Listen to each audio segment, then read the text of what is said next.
Ce matin, j'ai senti il faut que je prêche quand même. Parce que j'avais quelque chose que j'avais apporté. Tellement que je suis resté comme ça. Et que j'ai arrêté ça. Et je sentais comme si l'effet là était en train de diminuer. Et si ça diminuait, ce serait difficile de revenir. Parce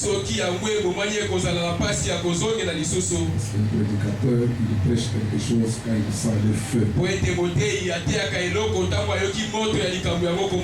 Je sentais ça se diminuer, j'ai dit en tout cas. Il faut que je puisse utiliser la petite force pour dire quelque chose. Et qu'on a des services. Après ceci, on aura le mariage, mais vous allez appeler les mariés si le service est terminé, on n'entend personne, je vais congédier les gens. S'ils ne sont pas là, parce que on n'aura pas à attendre, il faut qu'on chante, qu'on attend, on n'attendra pas, on va consacrer les mariages dans la salle de vie. C'est comme ça que nous allons tout. Les gens, nous sommes des gens, faut consacrer comme ça. C'est comme ça qu'on doit adopter les choses comme ça. Nous allons nous lever pour la parole de Dieu. Nous lisons dans Michée chapitre 5. Je prends le verset 1. Et toi, Bethléem Ephrata, petite entre le milieu de Juda, de toi sortira pour moi celui qui dominera sur Israël,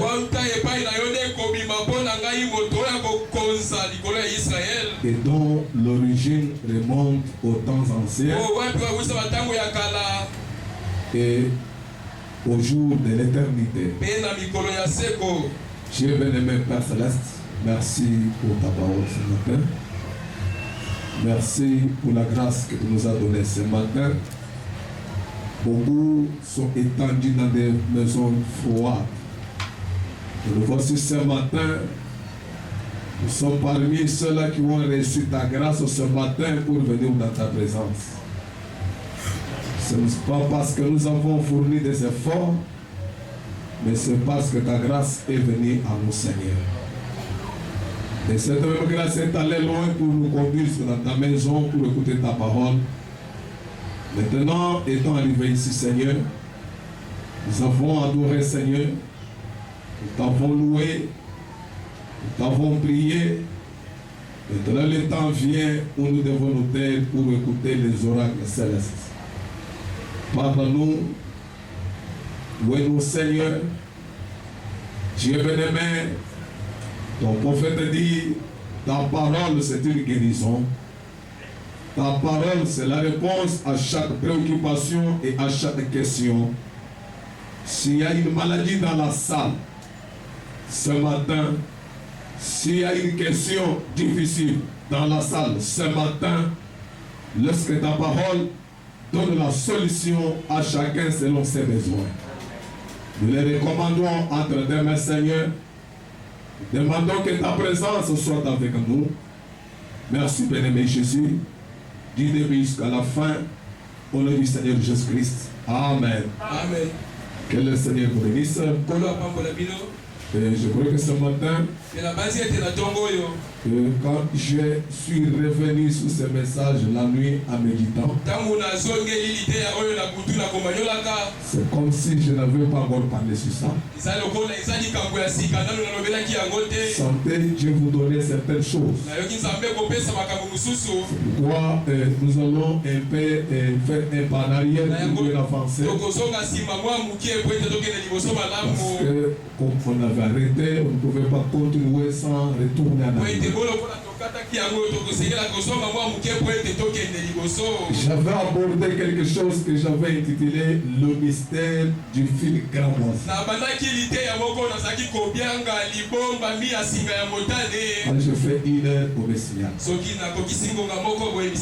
Alors, le mystère du fil cramoisi. Comme nous venons de lire dans la Bible, dans le livre, dans le prophète Michée, au chapitre 5, quand Frère Branham prend ce livre et qu'il lit ce chapitre, Frère Branham dit, ici c'est Jésus.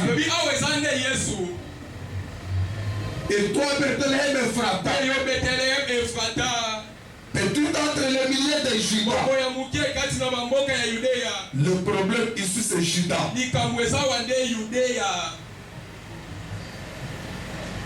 J'attire votre attention sur Judas. Petit entre les milliers de Judas. De toi sortira pour moi celui qui dominera sur Israël. Et dont l'origine remonte au temps ancien, au jour de l'éternité. Cet homme qui viendra, cet homme qui sortira, il fallait me laisser là où j'étais. Cet homme qui sortira,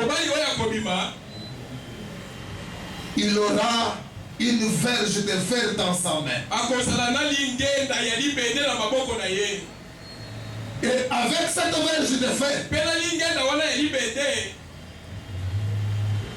pour paître toutes les brebis, les troupeaux de toutes les nations. Et nous comprenons qu'il s'agit du Seigneur Jésus. Et toi, Bethléem Ephrata,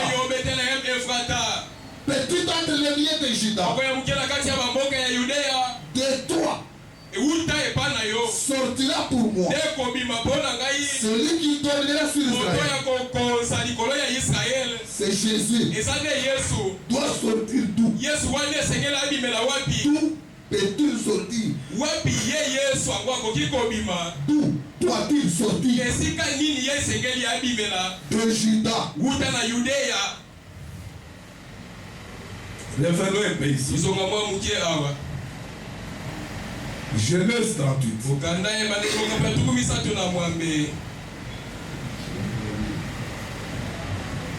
24 versets, je descends.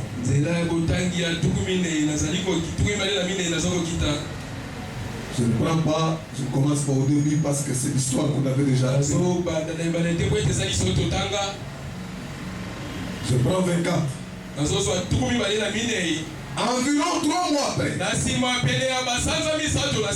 on vint dire à Judas, parce que le problème ici c'est de Judas, parce que c'est de Judas que sortira celui qui a la verge de fer. Ici on vint dire à Judas, parce que l'histoire ici, dans Genèse 38, concerne Judas et Tamar, la femme de son fils.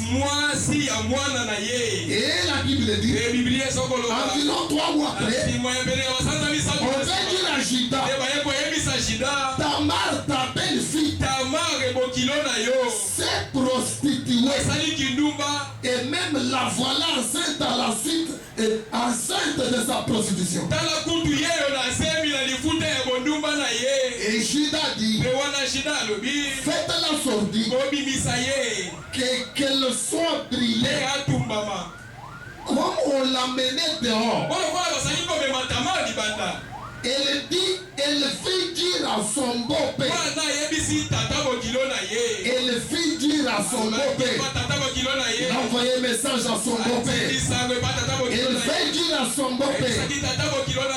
C'est l'homme à qui ces choses appartiennent que je suis enceinte. Mon beau-père a envoyé un message que je sois brûlé.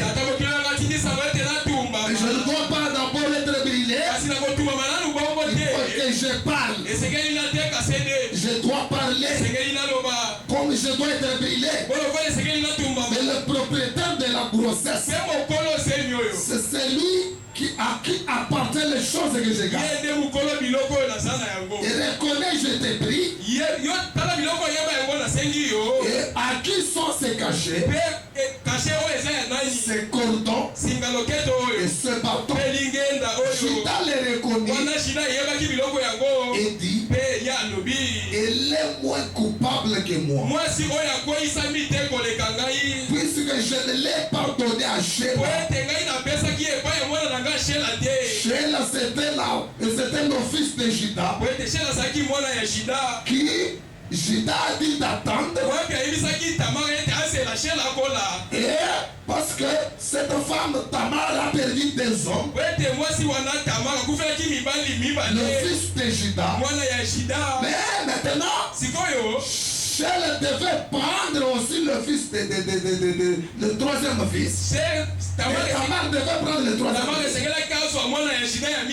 Donc Judas ne voulait pas. Maintenant voilà l'histoire. Le prophète, la Bible dit, Judas le reconnaît et dit, il est moins coupable que moi, parce que je ne l'ai pas donné à Sheila. Parce que Tamar attendant que quand Sheila grandit, Judas va me le donner comme mari. Mais Judas ne l'a pas fait. Judas ne l'a pas fait. Tamar a piégé son bon-père. Maintenant il est sorti avec lui. Voilà la grossesse. Et la Bible dit, et maintenant ça c'est Judas qui parle. Il est moins coupable que moi, parce que je ne l'ai pas donné à Sheila, mon fils. Et il l'a connu puis. Quand tu le vis au moment d'accoucher, voici, il y avait des jumeaux dans son ventre. Et pendant l'accouchement, il y en a eu un qui présenta la main. La sage l'a pris et attachant un fil cramoisi en disant, celui-ci sort le premier. Mais il retira la main et son frère sortit. Alors la sage femme a dit, quelle brèche tu as faite? La brèche, c'est pas le deuxième fils qui sort qui a fait la brèche. Mais la brèche, c'est celui qui est venu le premier, qui a fait sortir la main. C'est celui-là qui a créé la brèche. Sur cette brèche, le deuxième est sorti. Et la Bible dit, quelle brèche tu as fait? Et il sortit son frère. Et ensuite sortit son frère. Et il lui donna le nom de Pérez. Ensuite sortit son frère, qui avait à la main le fil cramoisi. On lui donna le nom de Zerach. C'est ça le problème. C'est un mystère. Et ce mystère garde d'autres mystères. En ouvrant ce mystère du fil cramoisi, il y a d'autres mystères qui s'ouvrent. Et je vais lire le prophète. Je vais reprendre dans question-réponse. Je vais aller rapidement, je perds le temps. Je voudrais privilégier beaucoup les prophètes. Et prêché le 6 octobre 57. Je prends au paragraphe 693. C'était une question qui a été posée au prophète. Très bien, et maintenant le verset 4 ou plutôt le 4e question 70 que représente le fil cramoisi de Genèse 38. C'était la question. Représente le fil cramoisi de Genèse 38. Genèse 38 parle du fil cramoisi. Toute l'histoire là de Genèse 38 incarne le fil cramoisi. Et le prophète dit, paragraphe 300, 694, il dit, le fil cramoisi, si vous le remarquez bien, c'était Judas. Là, quand vous entrez seulement ici, il y a beaucoup de choses qui vont sortir. Le fil cramoisi, si vous le remarquez bien, c'était Judas. Je crois qu'on va retenir que le fil cramoisi, c'était Judas. Et le prophète dit, et il avait des fils. Et Judas et le prophète revient sur Genèse 38. Il avait des fils. Qui avait des fils? Et maintenant parle de Judas. Il avait des fils. Et l'un de ses fils avait épousé une femme cananéenne.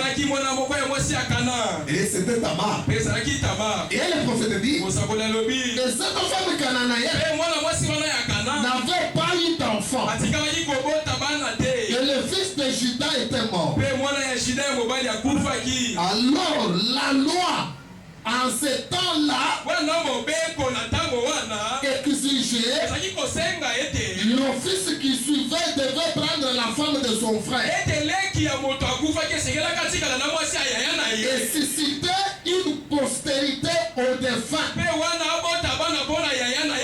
Et cet autre homme n'a pas collaboré, n'a pas agi comme il le devait, et le Seigneur l'a frappé. Quand nous avions lu la Bible dit, le fils là de Judas était méchant, Dieu l'a tué. Maintenant, il lui resta alors un seul fils. Ainsi Judas dit, attendons jusqu'à ce que ce fils grandisse, jusqu'au moment où tu pourras l'avoir comme époux. Parce que Tamar était la femme du premier fils de Judas, qui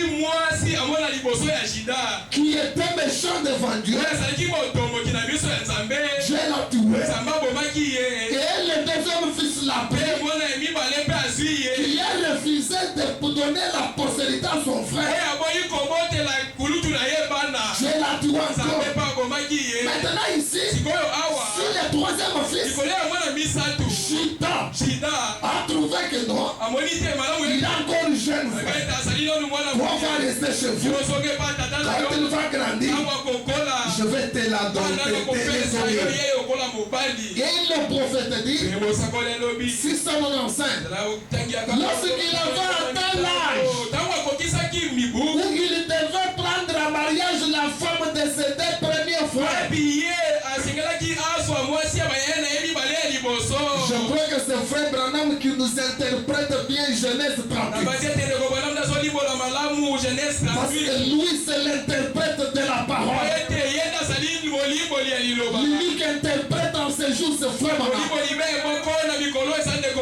Maintenant le prophète dit, lorsqu'il atteint l'âge où il devait prendre en mariage la femme de ses deux premiers frères, il était alors censé la prendre pour susciter la postérité à ses deux frères qui étaient morts avant lui.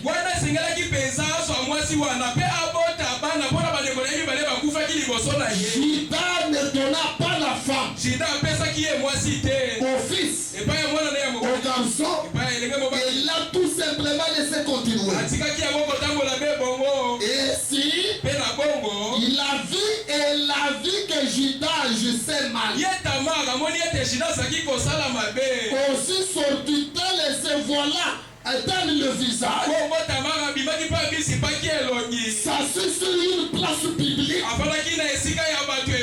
comme le ferait une prostituée.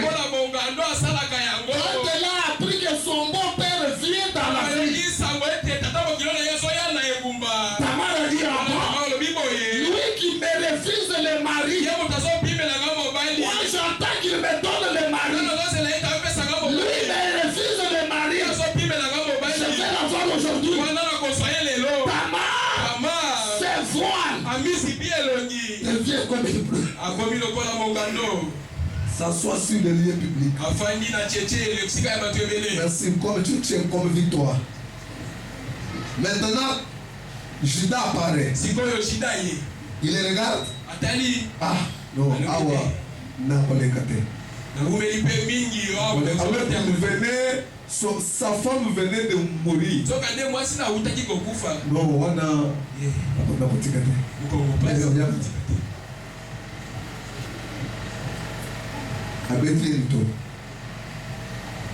il accepte.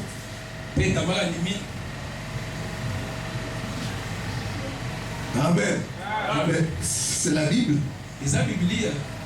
Elle accepte. Qu'est-ce que le prophète dit? Ça c'est bon. Judas passant par là, 696, elle a pris pour femme. Et elle s'était présentée comme une prostituée. Et il alla avec elle. Et il dit, bien, qu'est-ce que tu vas me donner en contrepartie? Moi je sors avec toi. Maintenant, qu'est-ce que toi tu vas me donner en contrepartie? Parce que c'est toujours quelque chose. Avant d'aller vous donner, il faut donner l'argent et on vous donne aussi. Tamar a dit, je suis là. Maintenant, donne-moi aussi. Je te donne. Toi aussi, donne-moi. Parce que c'est ici qu'il y a un problème. C'est ici qu'il y a un problème. Il dit un don. Un don d'un chevron. Parce que le Judas pouvait lui dire, ne t'en fais pas. J'ai un don d'un chevron chez moi. Je vais te l'envoyer. Maintenant écoutez, le prophète dit, eh bien, donne-moi un gage qui prouve que tu me le donneras. Le chevron n'est pas ici. Mais donne-moi un don, un gage.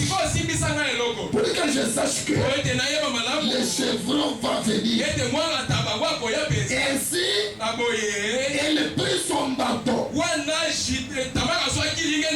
son cachet, et autre garda cela.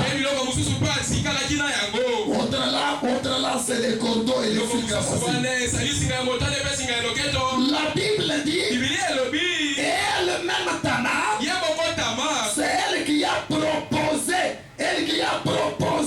à Judas.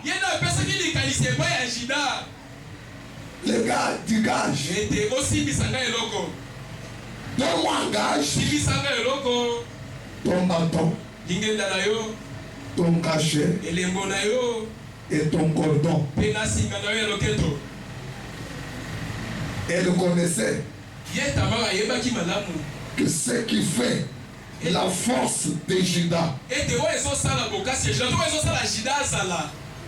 c'est son cachet, son cordon. Et la Bible dit, et ton bâton avec lequel tu tiens main.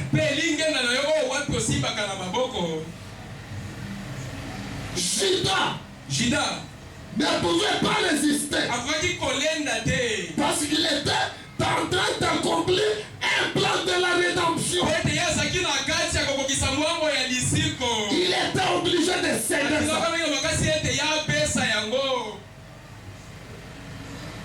Écoutez les prophètes.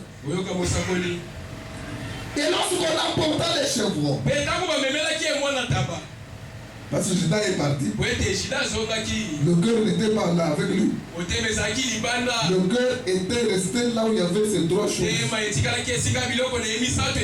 Il a envoyé son ami, allez avec les chevrons, récupérer mes choses. Allez récupérer vite. Son ami arrive, s'il est lié public, personne. Il a commencé à sillonner. Je cherche une prostituée qui se tient souvent ici. Les gens de la ville lui disent, ici il n'y a pas de prostituée. C'est les trois choses de Judas perdent. Il faudrait que je reprenne encore comme ça parce qu'il y a quelque chose que les autres sont utilisés. Que l'église saisisse. Le prophète dit, lorsqu'on apporta les chevrons, on ne les trouva pas la prostituée. Branham dit, en effet, elle n'était pas une prostituée. Et toi tu appelles ta mère prostituée. Branham dit, elle n'était pas une prostituée. Et toi qui l'appelles prostituée, tu l'appelles comment? Elle n'était pas une prostituée. Quelques temps après, elle manifesta le signe de grossesse. Ah, écoutez le problème.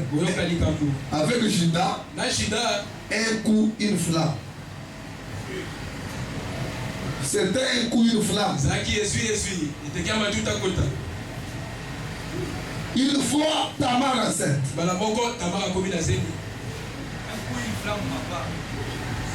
C'était un coup une flamme. Et un frère Branham a dit, il commença à manifester le signe de grossesse.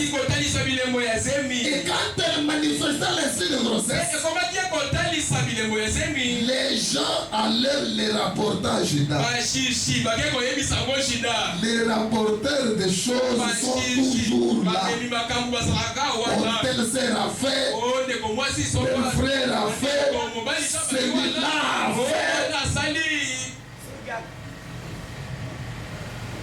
Les reporters sont amenés la chose chez Judas. Ta belle-fille s'est prostituée. On lui dit en effet, elle a ta famille, pourtant tes deux garçons sont morts. Il dit eh bien, on la fera sortir pour la brûler. Qui donne l'ordre de brûler ta mère? C'est le propriétaire de la grossesse. Avant de condamner ton frère qui est en erreur, avant de le condamner, vérifie-toi aussi. Regarde-toi d'abord, est-ce que toi tu es parfait? Qu'elle soit brûlée. Ainsi, Tamar a rigolé, il n'y a pas de problème. J'accepte d'être brûlé. J'accepte d'être brûlé. Parce que moi je voulais seulement que la chose soit connue des gens. Mon problème c'est que l'affaire soit connue des gens. Ah, elle envoya un message à Judas en cette heure. Vous voulez que je sois brûlé? Va lui dire. L'homme qui a fait cela, c'est lui qui a donné la grossesse. C'est celui à qui appartient ce bâton, ce cachet, ce cordon. Très bien. Qu'est-ce que c'est? C'était son beau-père. C'était son beau-père.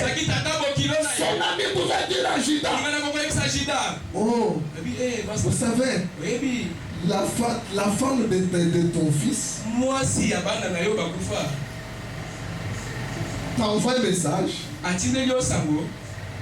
dit que le propriétaire du grossesse, c'est celui, le propriétaire de ces choses. C'est que c'est la femme à qui tu avais donné ces choses à table.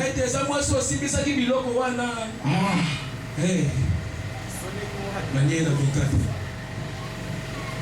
Elle est moins coupable que moi. Moi, si on a quoi, il s'est mis, il était collé quand quand je t'ai vu qu'il est coupable, tant que je n'ai pas dit, il y a quoi, il s'est mis pesant. Oh, Oh, elle est moins coupable que moi. moi, si on a quoi, il s'est mis, il était collé quand Elle est moins coupable que moi. et pendant qu'elle parle, elle écartait toutes les trois choses. Et elle les a pas encore redonnées à Judas. Elle gardait ça. Elle est moins coupable que moi. Oh mes amis, je dois lire quelque chose ici. Ces trois choses, c'est dans le fil cramoisi ou les cordons. C'était la verge ou les bâtons. Et c'était les cachets. Qu'est-ce que ce cordon pouvait faire? Parce que c'est trois choses entre les mains de Judas qui quittent les mains de Judas, tombe sur les mains de Tamar. Qu'est-ce que cela représente? J'aimerais qu'on voie un peu sur ces trois choses qui ont amené la culpabilité de Judas à Judas. Parce que ces trois choses, si cela n'était pas tombé entre les mains de Tamar,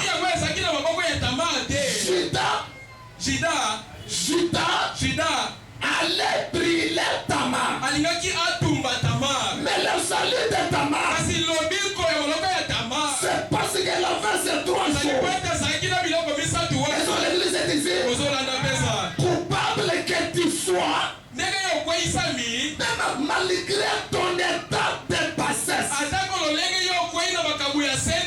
malgré ton état de culpabilité, mais si tu es en train d'aimer, le fil cramoisi, le cachet de Judas et le bâton de Judas, malgré ta culpabilité, tu vas aller dans l'enlèvement. Malgré tes problèmes, malgré ta maladie, tu vas aller à la guérison. Malgré que tu es embrouillé dans les histoires, tu vas aller à la solution. C'est trois choses. Corde et mystère. Est-ce que l'église est avec moi? Le fil cramoisi, comme c'est le sujet auquel on traite, je vais lire quelque chose ici. Et ce fil cramoisi typifie quoi? Branham a dit, si nous prenons 711, il dit maintenant la rédemption. Ce fil cramoisi, nous voyons qu'il signifiait la rédemption. C'est que les cordons que cette femme gardait, c'était la rédemption qui est entre les mains de Judas et tombée à Tamar. Je crois même les réunions, on va toucher quelque chose. On va voir ce que tout, comment la postérité, comment Dieu a utilisé cette postérité. Parce que Jésus, la Bible dit, devait sortir de la maison de Judas. Comme la Bible nous a dit, Michel vient, il prophétise. Et toi, Bethléem, Ephrata, petit entre les milliers de Judas, tais-toi, tais-toi. C'est que Bethléem, Ephrata était au milieu de Judas. C'est de là que devait sortir un homme. C'est de là que devait naître un homme qui avait la verge de fer. Lui qui incarnait la rédemption. Je vais vous dire quelque chose. C'est trois choses. Il y a un mystère là-bas. Si je peux prendre la verge ou les bâtons, c'est moi, n'ayez pas peur. Je suis au prêcher le 20 juillet 54. C'était le 20 juillet 1954. N'ayez pas peur, c'est moi.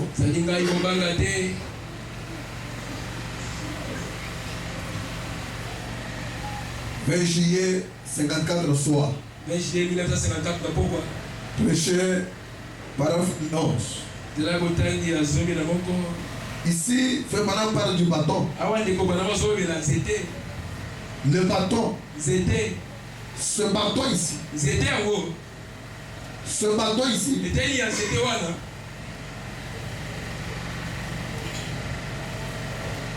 A été représenté par Moïse. Moïse, c'est le même bâton. C'est le même bâton ici que Judas utilisait en marchant, qui est tombé entre les mains de Tamar. C'est le même bâton qui était entre les mains de Moïse. Ce bâton-là servait à Moïse pour perdre les troupeaux de son beau-père. Mais voilà ce bâton. Un jour, quand Moïse devait devenir libérateur, Dieu devait prendre Moïse et faire de lui Dieu. Pas Dieu ministre. Dieu devait prendre Moïse, faire de lui Dieu magnifique. Dieu devait prendre Moïse, faire avec lui une remise et les prix. Moïse devait prendre la place de Dieu avec son frère comme prophète. Et Dieu lui dit, quand Moïse doutait, Dieu lui dit, qu'est-ce que tu as main? Moïse lui dit, j'ai un bâton. Le bâton que tu as, jette la partie. Il jette le bâton. Le bâton se transforme, devient serpent. Dieu lui dit, saisi par la queue, il tient cela par la queue, cela devient bâton. Alléluia. Et le même bâton, c'était la force de Moïse. Dieu lui a dit, avec ce bâton, mon peuple va sortir de l'Égypte. C'est le même bâton qui a donné la force à Moïse. Il entre chez Pharaon. Il entre chez Pharaon. Il prend son bâton. Il jette par terre. Et se devient serpent. Parce que c'était la force. Pharaon regarde. Jeunesse. Jambres. Venez. Il regardait un pays. Il regardait un pays. Il regardait un pays. Vous voyez un peu. Oh, Moïse regardait. Jeunesse dit, c'est un petit problème. Il a donné le serpent. Jambres donne le serpent. Les deux serpents contre un seul serpent de Moïse. Et le prophète dit, Pharaon était là. Il a vu le serpent de Moïse devenir long, géant, gros, commença à avaler les deux serpents de Jeunesse. Il a pris le serpent de Jeunesse. Maintenant le serpent de Moïse. Pharaon regarde.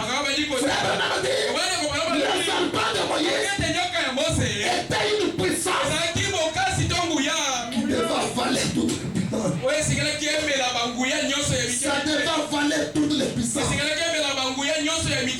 C'est pourquoi le bâton qu'avait Moïse, quand Moïse l'avait, il n'avait peur de personne. Il n'avait peur de sorcier. Il n'avait pas peur de magicien. Parce que la vache qu'il avait était une grande puissance. Mais écoutez le prophète. Eh bien, paragraphe 11. Moïse avait moins que ce qu'avaient les garçons. Les garçons avaient pas de nourriture. Moïse avait un bâton sec à main.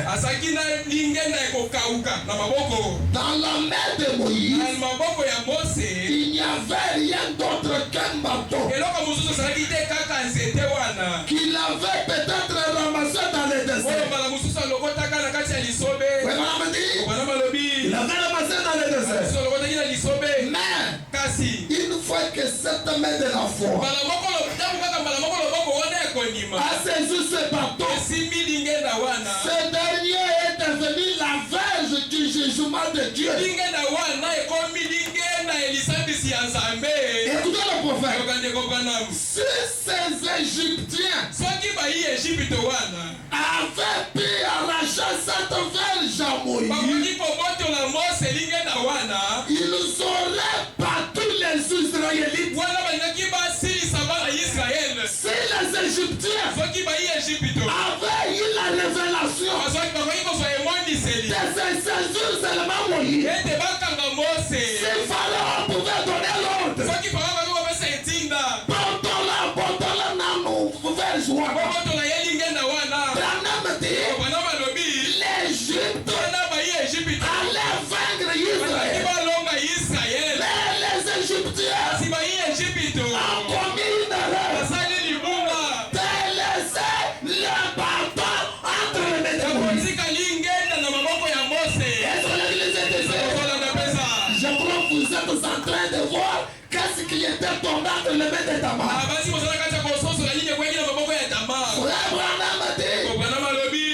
ces Égyptiens avaient pu arracher cette verge à Moïse, ils ne seraient pas tous les Égyptiens.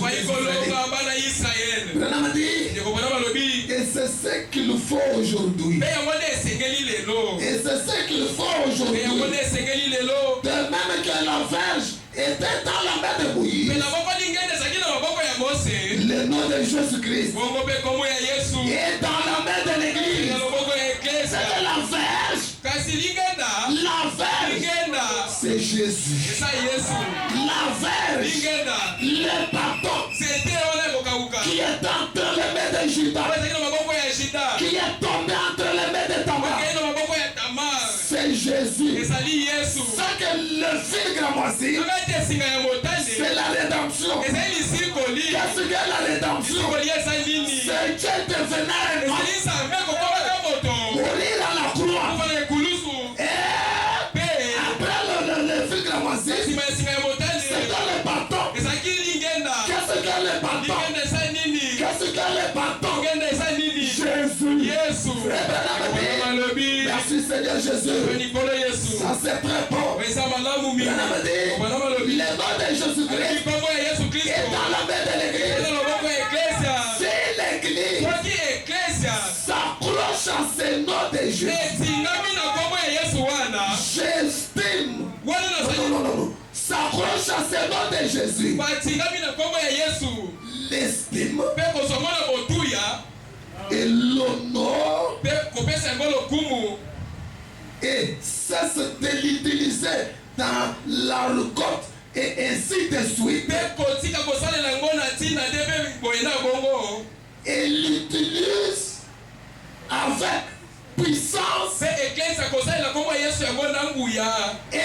révérence.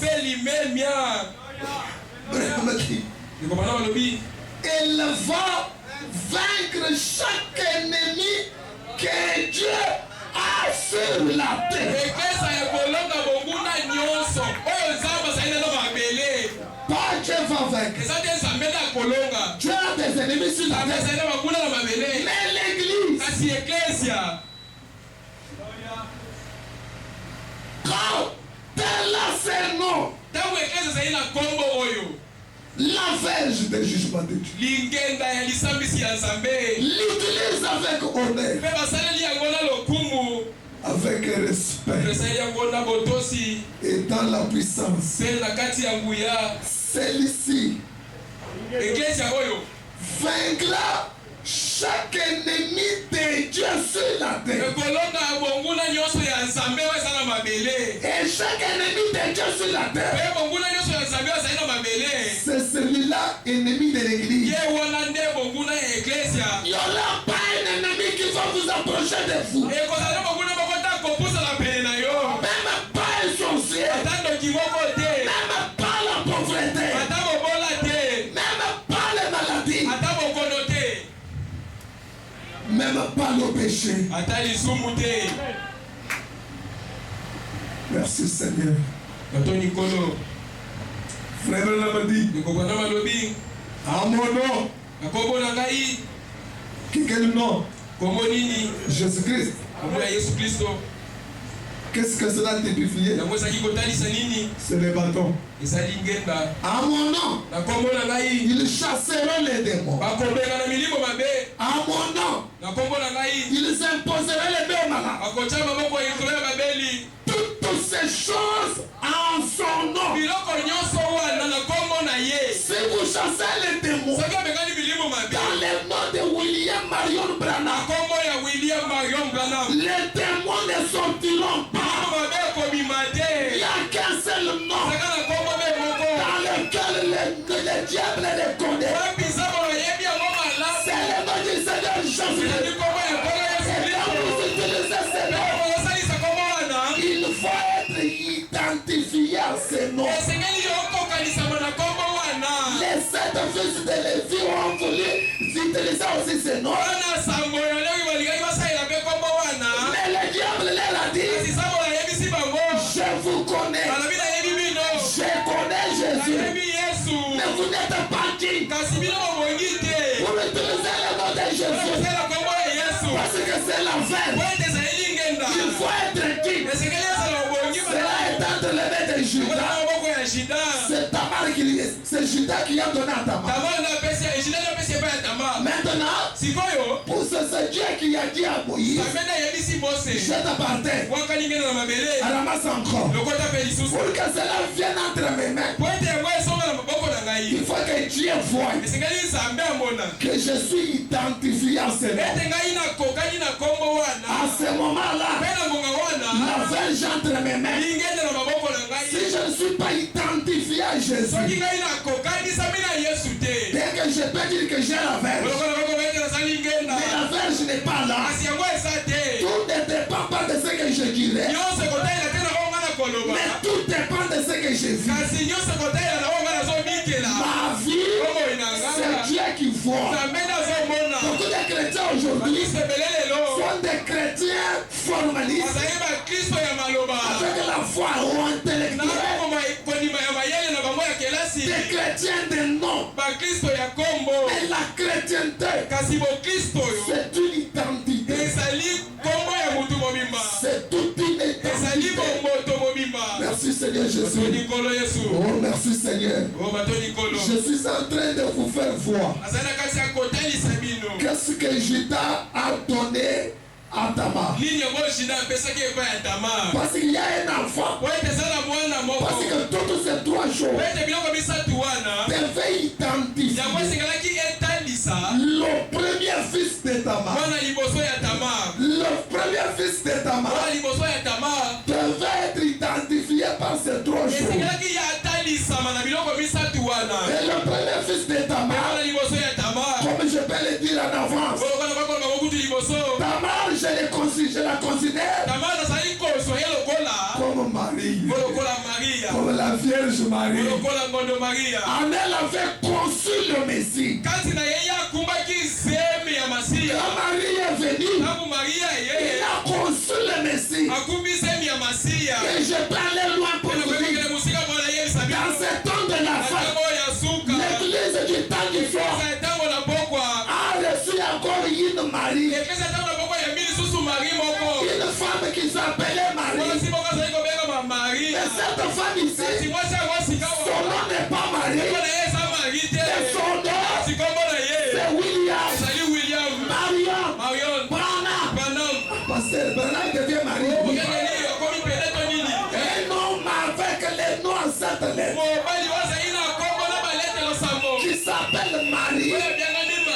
Qui est Marie? Marie, c'est une femme dans laquelle, dans la matrice dans laquelle Jésus était. Tamar était une femme. Dans cette matrice, leur premier fils était là. Oh, qui typifiait Jésus. Et William Branham. Ah. William Branham, son corps est la matrice dans laquelle devait garder Elohim les forts. Dans ce temps de la fête, sans Marie, on ne connaîtrait pas Jésus. Sans Branham, on ne connaîtrait pas Jésus. J'ai dit que le fil cramoisi, c'est un mystère qui garde d'autres mystères. Et pendant qu'on avance, ce mystère s'ouvre. Ça s'ouvre au fur et à mesure qu'on avance. Est-ce que l'église est avec moi? Frère Branham dit, la troisième chose, je suis en train de gagner mon temps. Oh mes amis, ça c'est trop profond. La troisième chose, oh c'est le cachet. Le cachet. Le cachet. Frère Branham dit, c'est une marque spirituelle. C'est une marque spirituelle. Si vous lisez dans question-réponse du 16 mai 54, je suis sur le 64. Frère Branham dit, je dois dire cela parce que j'ai voulu changer des choses un peu importantes. Frère Branham dit, Dieu, lui qui est le fils de David, il devait venir comme fils de David et s'asseoir sur le trône de David. Là, il aura la verge de fer pour paître toutes les nations. Là,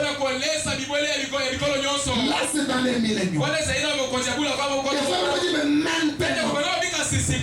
il n'est pas sur le trône de David. Maintenant, il est sur le trône de son père. Étant sur le trône de son père, il est esprit. Le Saint-Esprit, c'est de cette manière qu'il donne le Saint-Esprit aux hommes. C'est pourquoi Paul vient. C'est pourquoi Paul vient. Il vient pour nous dire quelque chose. Dans Ephésiens 4:3, vous êtes scellés du Saint-Esprit, sur lequel vous êtes scellés jusqu'au jour de votre rédemption. Les cachets, c'est les sons que Dieu donne dans l'âme de quelqu'un. Quand Dieu scelle l'âme, c'est jusqu'au jour de la rédemption. Si vous regardez ces trois choses, parle de la même personne. Parce que le Saint-Esprit, c'est Dieu qui donne. C'est une marque spirituelle. Oh, qu'est-ce qu'il est entre les mains de Judas? Il avait la rédemption. Judas avait le nom de Jésus. Judas avait le Saint-Esprit. Maintenant, il prend la rédemption. Il prend le nom de Jésus. C'est ça, l'enfant Jésus. Et le Saint-Esprit, il donne à Tamar. Quand il donne à Tamar, c'est par l'échange que l'acte devait avoir lieu. Et c'est là que Judas donna la semence.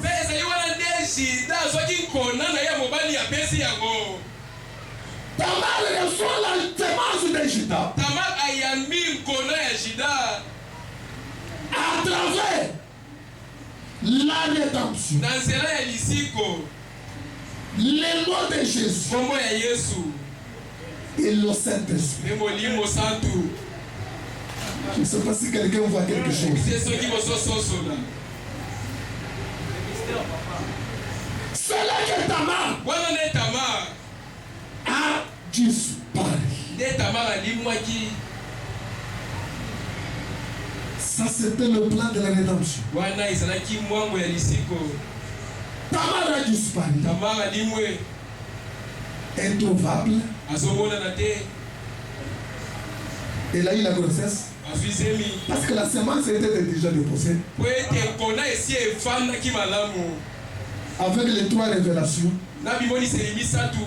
Avec le fils dans la matrice. Na mwana mobali na kati ya libumu na ye. Et je vais vous dire une chose. Na kosena kwa ibisa telo komoko. Quand Marie doit donner naissance à Jésus. Tangu Maria boti Yesu. Oui. Yesu oyo. Les 3 mages sont venus. Batu ya bwanya misatu baye. Batu ya baye misatu baye. 3. Misatu. Les 3 mages sont venus. Batu ya mayele misatu baye. Chacun venait là-bas. Moko utaki kuna. Et là-bas. Oya uti kupai we. Chacun a vu les 3. Moto na moto amoni monzoto. Et chacun Pe moto na moto. avec un don. Na likabo na ye. 3 dons. Makabo misatu. Ces 3 dons Makabo misatu wana. qui ont été apportés à Jésus. Oyo ememelamaki Yesu. Chaque don Likabo nyonso. parlait de Jésus. Ezaki kolobela na ntina ya Yesu. Chaque don Likabo nyonso. parlait de Jésus. Ezaki kolobela na ntina ya Yesu. C'est pourquoi, Nango wana. quand vous donnez un don à quelqu'un, Tango ozokabela moto eloko. il faut que les dons parlent. Singeli eloko yango eloba. Vous me voyez seulement comme ça, Omoni kaka boye. bien habillé comme ça. Ye na chubi boye. Vous me donnez 500 francs. Okabelaka 500. Mais ça parle. Ça parle. Ezoloba. Le don que vous donnez donne la valeur à la personne. Likabo ezopesa moto. Ezokabela moto. Ezotalisa motu ya motu wana. Le don. Eloko ozokabela motu. Le don Likabo. parle.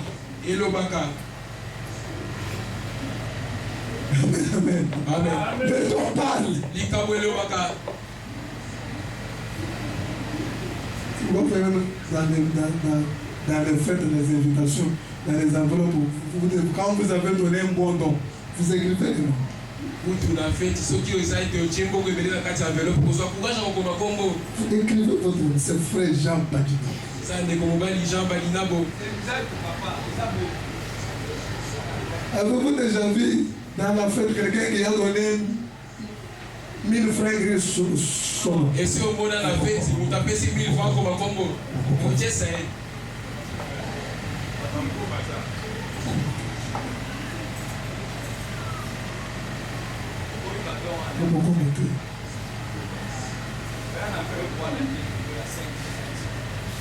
Comme les 2 années passées ici. Olokola bambula mibale eleki awa. Anniversaire du pasteur, bamvuzelo petonde on a fait on a 100 francs. La fois on a 1000 francs. La fois on a 300 francs. Ah. Ici moi on peut pas s'en pour enveloppe pour une. Oyo bane kodi mbapesi toni. Je passe. Je passe. Les 3 mages sont venus. Bato bayele misatu baye. Chaque don qui était donné à Jésus Likabo nyonso bapesaki Yesu. l'identifiait. Ezaki kokokana na ye. Alléluia. Amen. L'identifiait. Ezaki kokokana na ye. Maintenant j'avance. J'avance. Nazokende liboso. Frère Branham dit. Ndeko Branham alobi. Je retourne dans question et réponse. Zonga na bituna bebi ya likolo ba. Sur les Hébreux 3 parties. Bebele telia misatu. Regardez. Botala. Par exemple, si je prends paragraphe 600 94. Qu'est-ce que le prophète a dit? Le fil cramoisi, si vous le remarquez bien, c'était Judas. 701. Ici, elle a envoyé un message à Judas. En ce temps, l'homme qui a fait cela, c'est celui à qui appartiennent ces bâtons. C'est caché. Très bien. C'était son beau-père. C'était son beau-père. Frère Branham a dit, alors il dit, il est plus juste que moi. Ça, ce sont les paroles de Judas. Maintenant, écoutez le prophète. Il est plus juste que moi. Nous avons compris que les trois choses parlaient de Jésus. Maintenant, écoutez. Eh bien, 3703, bien. Lorsque Jésus que ses enfants allaient naître, c'était des jumeaux. Lorsque les jumeaux, le premier enfant qui devait naître, selon la vieille coutume juive, le premier enfant avait le droit de naître. Le premier enfant naître, il avait le droit de naître. Et souvenez-vous, c'était son premier enfant à elle. C'était le premier enfant de Marie. Et frère Branham a dit, aucun des autres garçons n'avait eu des enfants avec elle. Jusque-là, elle n'avait jamais eu d'autres enfants. Et lorsque son premier enfant a apparu, ce fut juste une main. Et la sage femme, il y a un fil cramoisi. En effet, le fil cramoisi parlait de la rédemption, montrant que le premier fils de la Vierge Marie allait venir.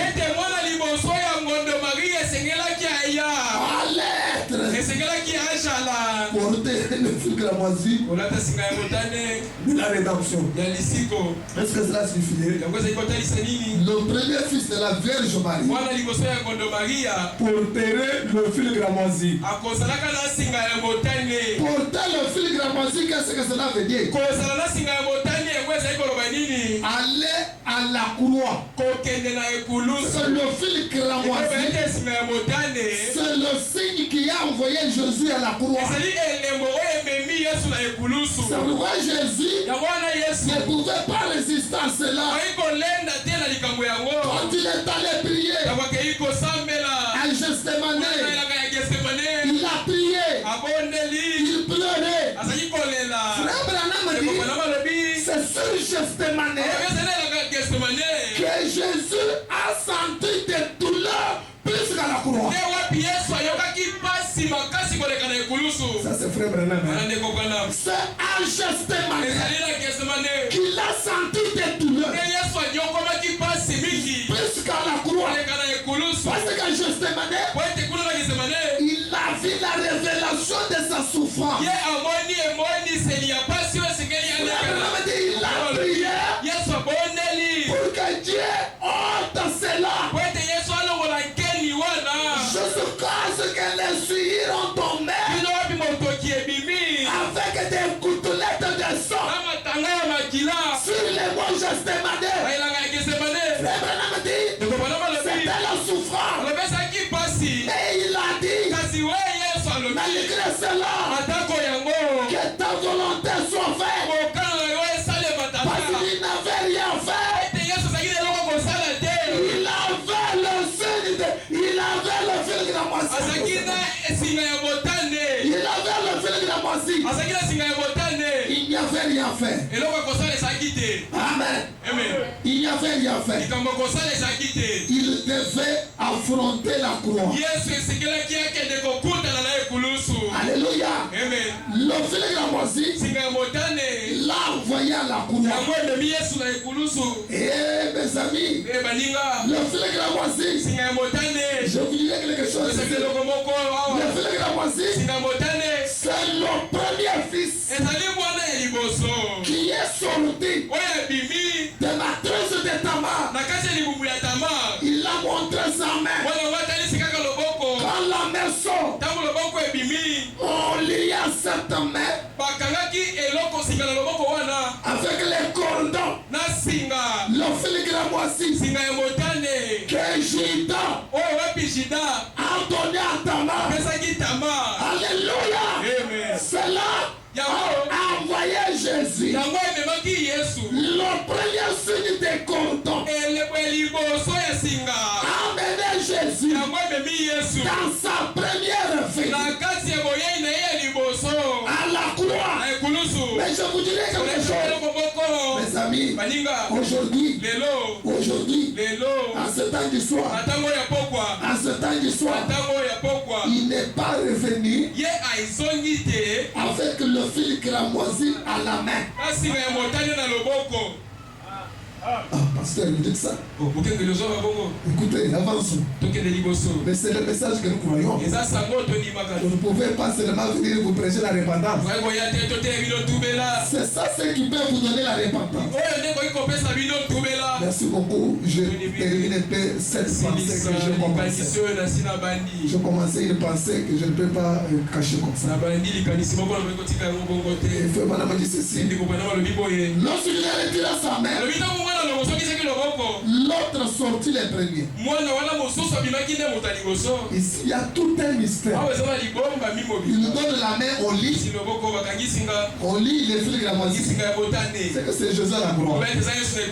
Quand tu le quittes à la croix, l'autre enfant vient. L'autre enfant qui vient, laissez-moi vous lire. Je vais vous lire les prophètes. Je vais vous lire les prophètes. C'est lui qui doit vous amener l'épouse. Qui doit amener l'épouse dans la chambre du roi pour voir le roi qui avait fait sortir la main à la croix, mais dans sa chambre il y a quelqu'un, un prophète, parce qu'après le retour de Jésus, ce sont les anges qui ont commencé avec nos prophètes Paul, et c'est terminé avec un prophète William Branham, le plus grand des prophètes. C'est tous les anges depuis Enoch jusqu'à ce jour. Il n'y a jamais eu un prophète comme celui-ci. Et c'est bien lui qui a l'autorité de faire entrer l'épouse dans la chambre du roi. Et le roi, c'est le même qui a fait sortir la main, qui a retiré, et au temps de la fin, son messager nous amène dans sa chambre. Et quand nous entrons dans sa chambre, il n'a pas la main. Ça, il n'y a pas question de main. Ici, c'est la question de tête. C'est la question de tête. Oh, je n'ai pas le temps de le faire. C'est la question de tête qui doit être manifestée. Qui doit être manifestée selon l'Apocalypse 10. Laissez-moi vous dire, je vous répète le prophète. Il est venu à la première fois en donnant sa main. On a lié Jésus à la croix de Saint-Hoffman. Mais l'autre enfant est venu. On n'a pas parlé parler. Mais je vous lirai les prophètes. Vous allez voir ce que cela typifiait. Lui typifiait les anges. Typifiait les anges. Parce que c'est lui qui est venu avec la mer. C'est celui qui est retourné. Quand il est retourné, il est retourné où? Il est retourné au ciel. Juste content. Il devait être là. Juste content. Tu l'établissement de toutes choses. Et à ce moment-là, il va apparaître. C'est là l'Apocalypse. Comme frère Branham dit, dans le Daniel, on a vu la mer écrire. Cela montrait la fin. En ce temps, ce n'est pas la main. En ce temps, c'est la tête. C'est la tête. La pyramide commence par les pieds. Ça monte. Ça monte jusqu'aux pierres de fête. Qui est la tête. Et la pierre de fête, c'est la même pierre de l'angle qui a été rejetée. Cette pierre de l'angle, c'est cette pierre. Cet enfant qui est venu avec la main, on a lié la corde. Il est retourné au ciel.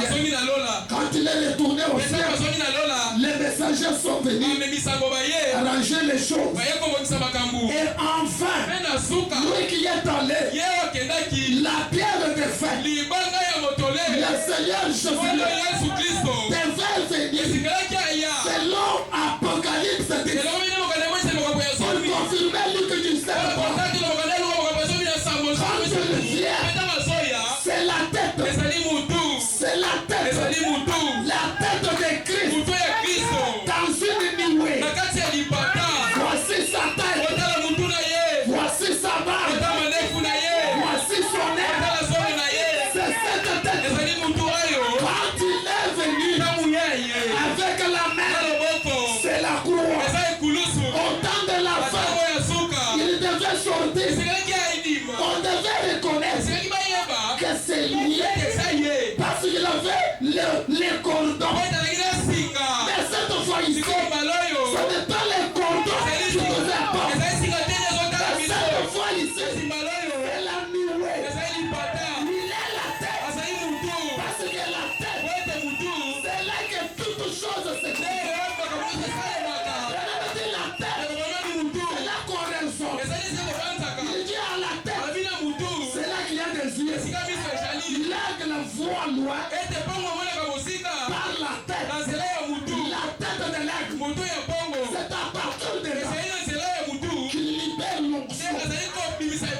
Cette onction, alléluia, cette onction a amené la guérison. Oh, nous avons vu ici qui s'appelait la Jinga. La Jinga jouait le centre. Comme on joue ici, on jouait le centre. Comme on joue le piano. Par l'onction de la tête. L'onction de Christ. Quand cette onction est sortie, laissez-moi vous dire, la fille la Jinga qui jouait le piano Branham Tabernacle, il avait une mini-jupe. C'était comme ça. Toutes les années, frère Branham a laissé jouer. Ah, pasteur, c'est comme ça, oui. Lisez le message. Elle jouait avec une mini-jupe. Oh, ce jour-là, frère Branham a dit, elle était très dans l'onction. Avec cette petite jupe, elle a laissé le piano. Quand elle a laissé le piano, qu'est-ce qu'elle jouait là-bas? Elle jouait les grammes de ça. Toi aussi joue les grammes de ça.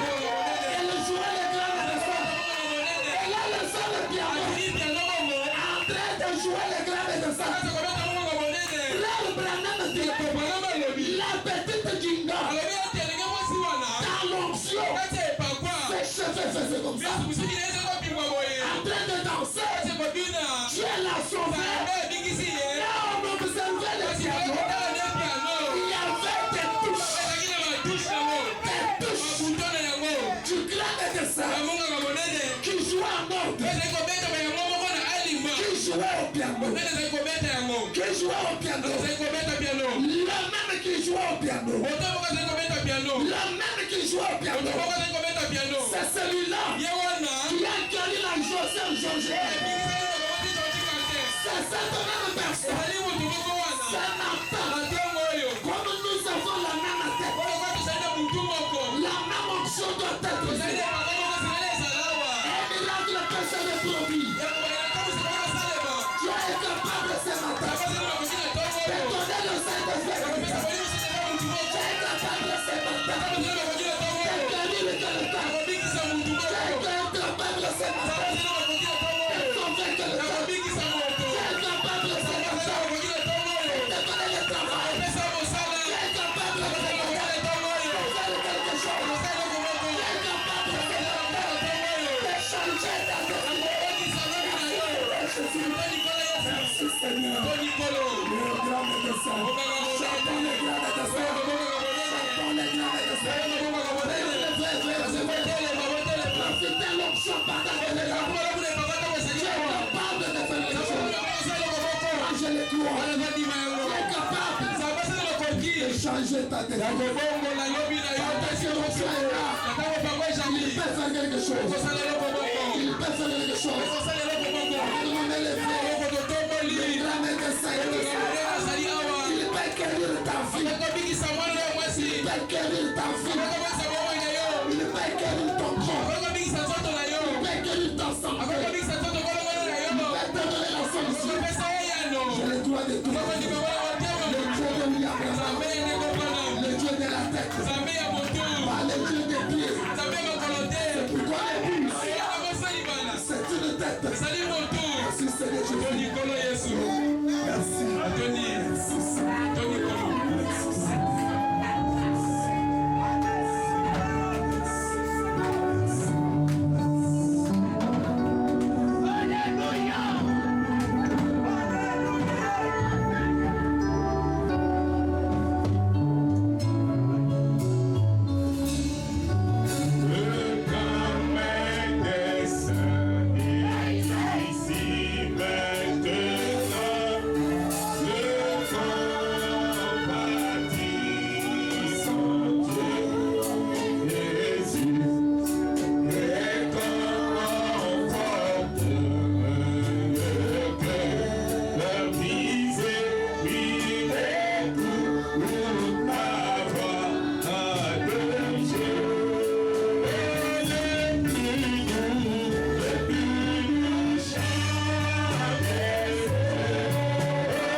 le Seigneur m'aime, le Seigneur m'aime.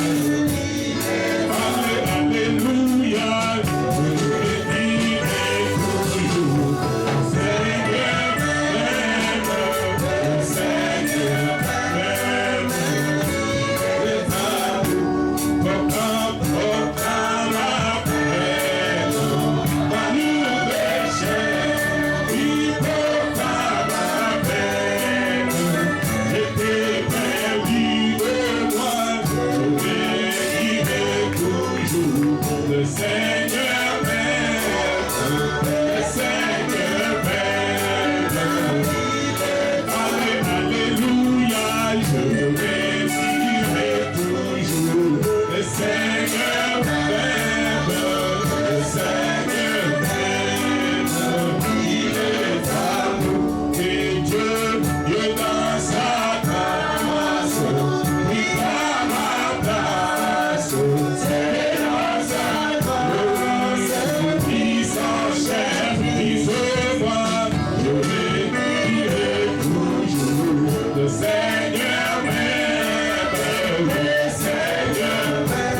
céleste, Créateur du ciel et de la terre, ce matin, nous te sommes infiniment reconnaissants, Seigneur Jésus. Nous te remercions pour la parole de ce matin, notre Père Céleste. Nous avons parlé ce matin, Seigneur Jésus. Dieu Tout-Puissant, encore une fois, nous croyons que cette parole est allée directement dans nos âmes, Seigneur. Dieu bien-aimé, Père Céleste, bénis-la richement dans nos âmes, Seigneur Jésus. Bénis ton serviteur, le vase par lequel tu nous as parlé ce matin. Dieu notre Père, il a perdu beaucoup de galeries. Donne-lui encore une fois au centuple. Et quand il va encore une fois se placer derrière cette chair, qu'il soit réellement une bénédiction pour cette église. Dieu notre Père Céleste, maintenant, ô tendre Père divin, voulons passer à notre service où toi-même tu nous avais dit, tentez-moi avec vos dîmes et vos offrandes. Vous ne verrez pas ouvrir pour vous les églises du ciel. Dieu béni, Père divin, bénis tes enfants qui t'ont apporté quelque chose ce matin, Seigneur Jésus. Et ceux-là qui en manquent, Père Céleste, Dieu Tout-Puissant, ils témoignent réellement qu'ils n'en ont rien, Seigneur. Donne-leur aussi, Père Céleste, afin qu'ils puissent apporter quelque chose au trésor prochainement. Sois avec nous maintenant, Seigneur Jésus, et le reste des services, bénis-la, Seigneur Jésus, notre Dieu. Sois avec nous. Nous t'avons ainsi demandé au nom du Seigneur Jésus-Christ. Amen. Amen.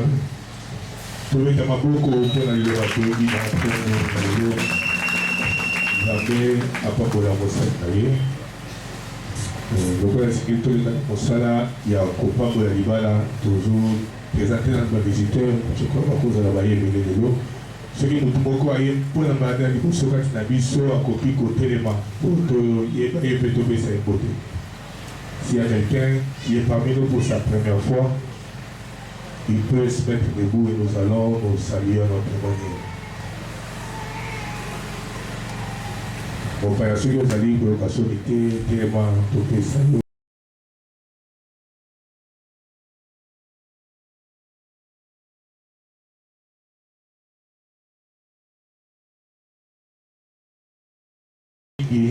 Je suis votre frère Célestin Kayembe. D'autres m'appellent Célé-Fils Kayembe. Je suis aussi prédicateur. J'habite là dans la commune délimitée. Que Dieu bénisse richement l'homme de Dieu pour la parole. Qu'il